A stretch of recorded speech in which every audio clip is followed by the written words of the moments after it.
Hey guys, lightboltjoe here. Today we're going to discuss Coven, American Horror Story, third season of the American Horror Story series, anthology, if you will.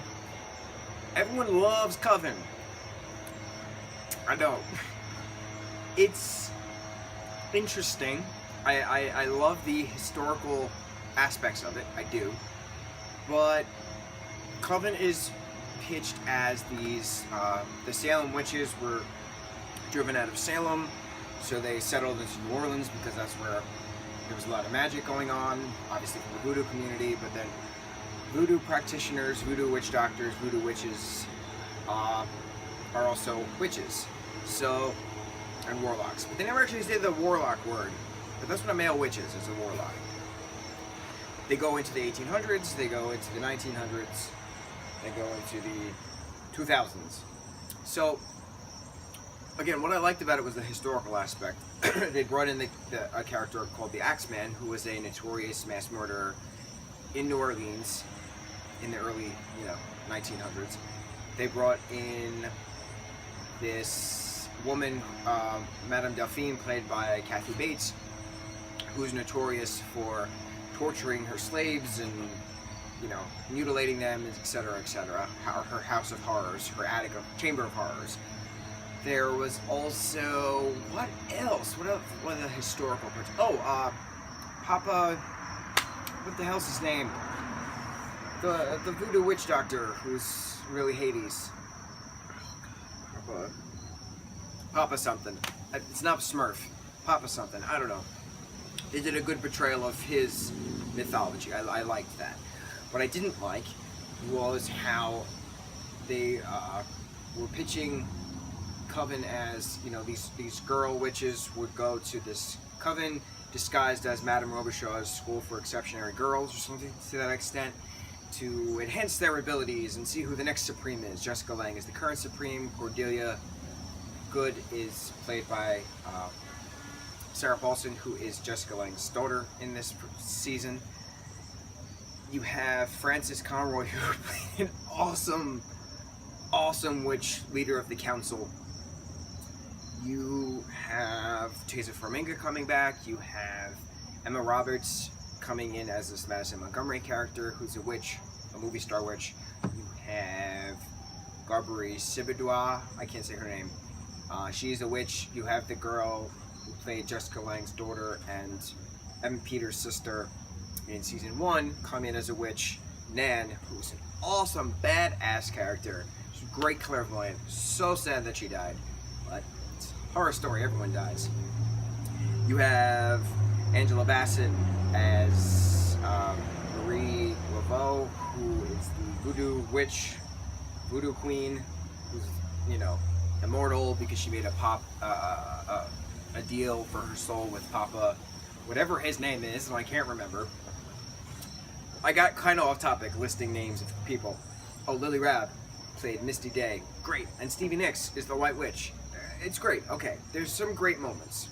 People did an amazing job with the acting ability. The story is just weak because this Madame Robichaud's, school for exceptionary girls is the front for a coven. But there's 4 students. How the hell is this a school for 4 students? Starting off with 4 students, showing that the numbers have dwindled off as the years go on. There's witch hunters. I get it, but the problem is that we go over all this stuff with the Vampire Diaries, which I only like. Let's say 2 seasons of that. Couldn't stand it. But the original spurred off of the Vampire Diaries. And the original is an amazing series about vampires and witches and supernatural stuff in New Orleans.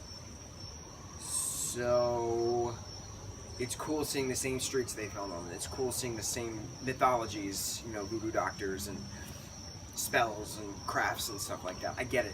It's neat. It's interesting. But you can't show us this Hogwarts of witchcraft in New Orleans with 4 students. It just doesn't make sense. I mean, yeah, there's witch hunting, but it wasn't thrilling. And people die all the time, and people get brought back to life all the time, and Jessica Lange played this badass bitch character as the Supreme, but we expected that, and she won awards for it, and I get it, she's a great actress, but the story was pretty weak at this point.